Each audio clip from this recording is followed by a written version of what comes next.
The hunger strike prisoner, Bobby Sands, has won the by-election in Northern Ireland by a narrow majority, but it's still a propaganda boost for the IRA. Right from the start, the Unionists knew they had problems.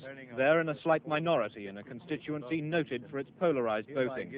But they hoped moderate Catholics would either abstain or spoil their votes.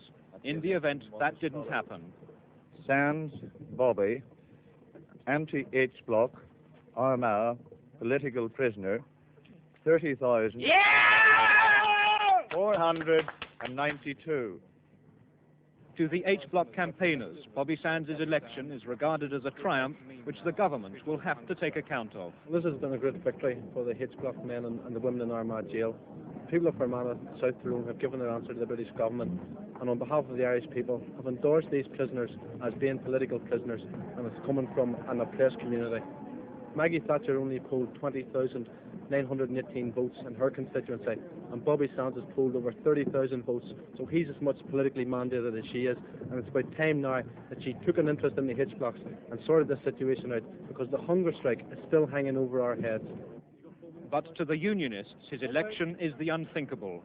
A man in prison for terrorism representing a parliamentary constituency and giving immeasurable benefits to the morale of the IRA. Well, of course, we started off with a majority against us on the register of 5,500.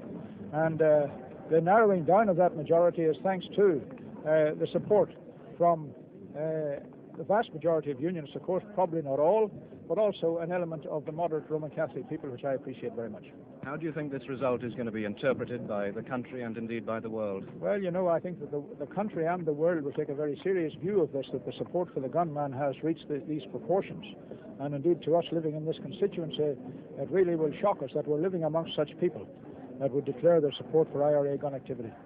Sands' supporters appealed for votes to save the hunger striker's life, but his family say they doubt that his fast will end. I wouldn't like him to give up the hunger strike after the suffering that he has suffered and his comrades have suffered for the past 4.5 years, and also the people that have marched in all weathers have suffered too, and therefore there's just been too much suffering, and I think now that when he sees that the people are behind him, he must go on until Maggie Thatcher gives in and gives 5 just demands, which is their right and which they deserve. Really.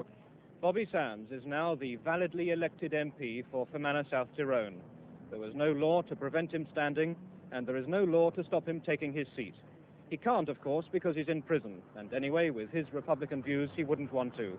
It's now for the House of Commons, and the House of Commons alone, to decide what to do with him, because it's only by a resolution of the House that he can be unseated. And while members consider that problem and ponder how it is that he's got there in the first place, the government must decide on its response to the boost his victory gives to the demands for political status for convicted terrorist prisoners, and on the huge boost that it gives to the IRA.